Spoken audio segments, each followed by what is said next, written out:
58% of Republicans today say colleges and universities have a negative effect on the country, up 45% from last year. This increase could be due to the burgeoning influence of far-right extremism on contemporary conservative ideology. At the forefront of conservative attacks on higher education are attacks on its perceived philosophy, a so-called multicultural postmodernism. Typically in these attacks, they name two French philosophers, Jacques Derrida and Michel Foucault.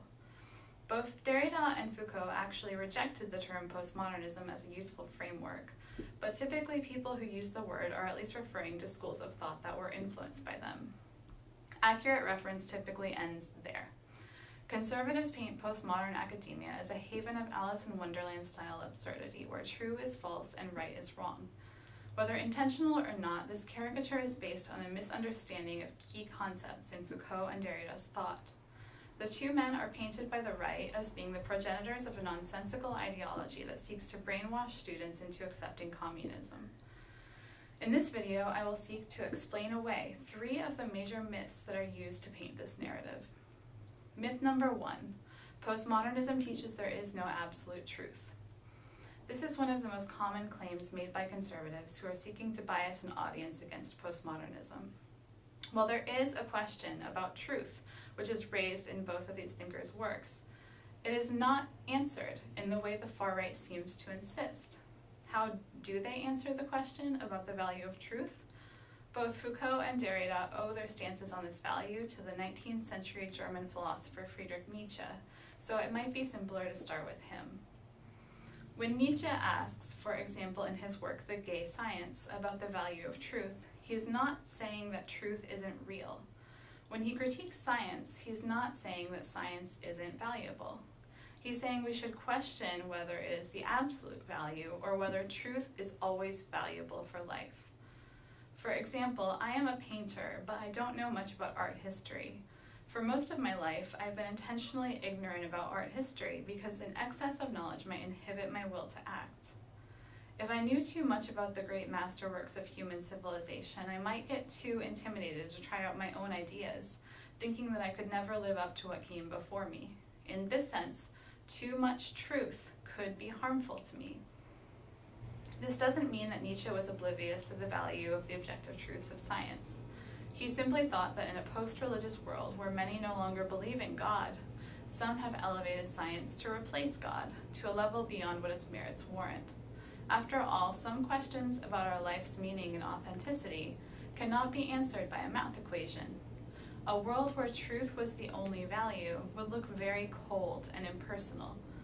Indeed, in order to believe that our lives have any value whatsoever, we must arguably temporarily forget our true scale in relation to the vastness of the universe. While these attitudes did admittedly influence Derrida and Foucault, they obviously have nothing to do with saying that the law of gravity isn't really real, or that truth isn't true, or anything like that. Derrida's philosophical method is called deconstruction. Deconstruction questions the fundamental conceptual distinctions or oppositions in all of Western philosophy through a close examination of the language and logic of philosophical and literary texts. In Violence and Metaphysics, Derrida deconstructs a concept in a classic example of something he says that gets misinterpreted. In this text, he discusses the visual metaphor for knowledge as light or sight, which has been used by thinkers such as Plato. Derrida says that this visual metaphor erases the other, or does violence to the other. As you should hopefully now see, this doesn't mean he is just saying no one should have knowledge or that all knowledge is bad.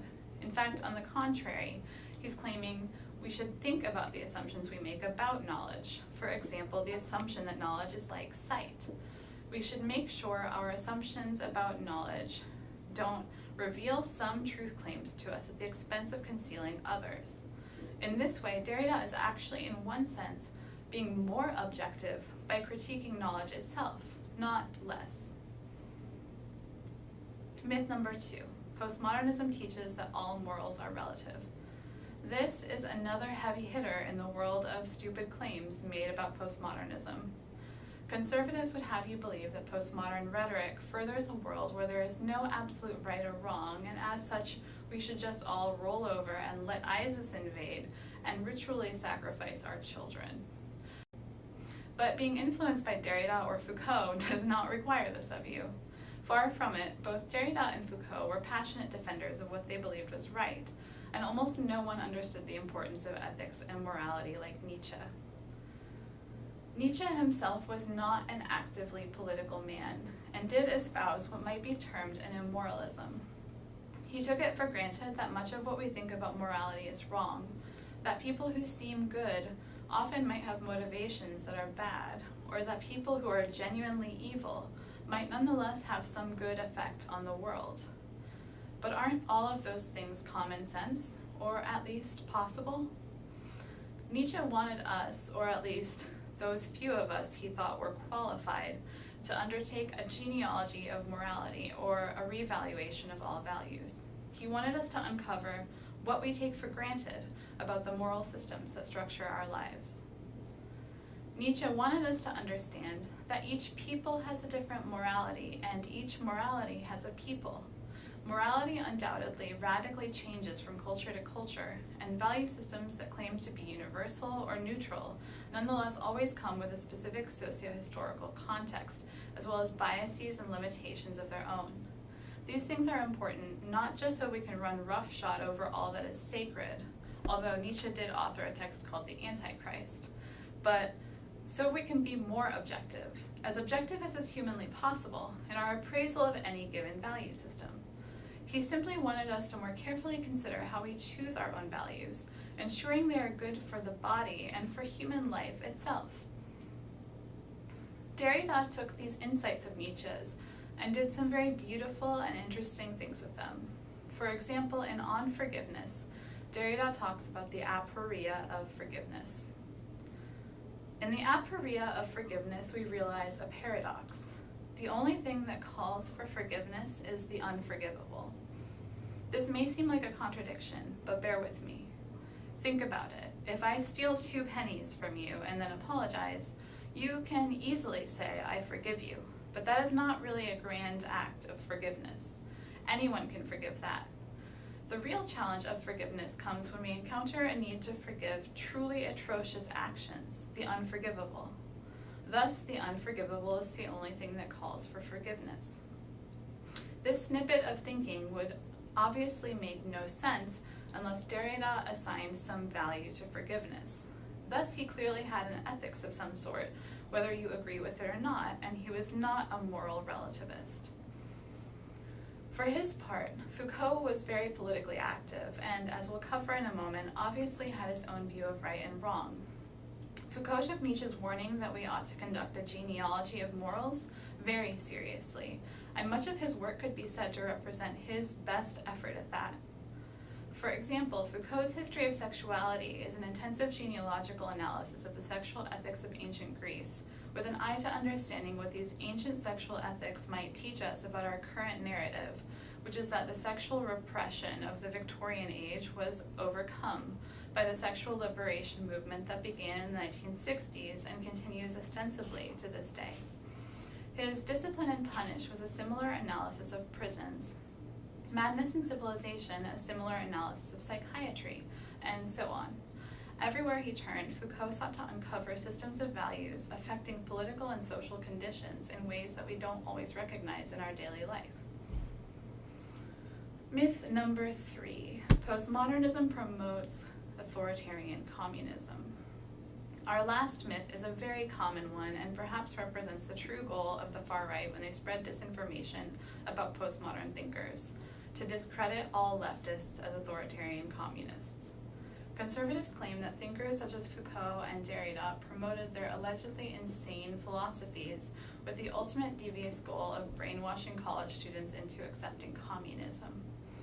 This myth is a little different than the others because it requires a partially biographical rather than philosophical response. But also, this myth is different because it may have 2 kernels of truth. To get those out of the way, number 1, Foucault was technically a registered member of the Communist Party in France for 3 years. However, this membership must be contextualized in light of the centrality of the PCF to the French left in the immediate wake of World War II and the German occupation, Foucault never adopted an orthodox Marxist perspective, remaining in many ways critical of Marxism and somewhat politically homeless. He left the party after 3 years. Number 2. While Foucault and Derrida may not have been authoritarian communists, that doesn't mean that there aren't some communists today citing Foucault and Derrida in ways that the philosophers themselves would disapprove of. Needless to say, any thinker who cites Foucault or Derrida in service of Stalinistic communism is engaging in a misappropriation. With that out of the way, let's talk more biographically about why it is not accurate to describe Derrida or Foucault as being communists.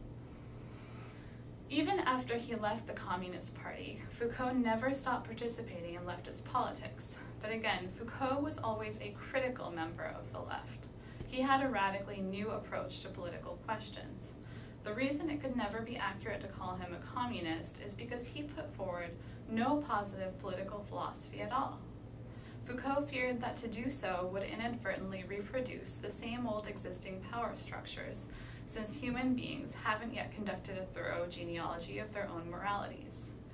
Foucault knew he hadn't yet succeeded himself in what he saw as his task, to critique existing institutions in such a way that the obscured political violence within them would be unmasked. To call Foucault an authoritarian communist simply for this reason, or because the influence of Marx may have existed somewhere in his theoretical work, is a very dangerous guilt by association game, which is a logical fallacy. Neither can Derrida be captured by straightforward political classifications.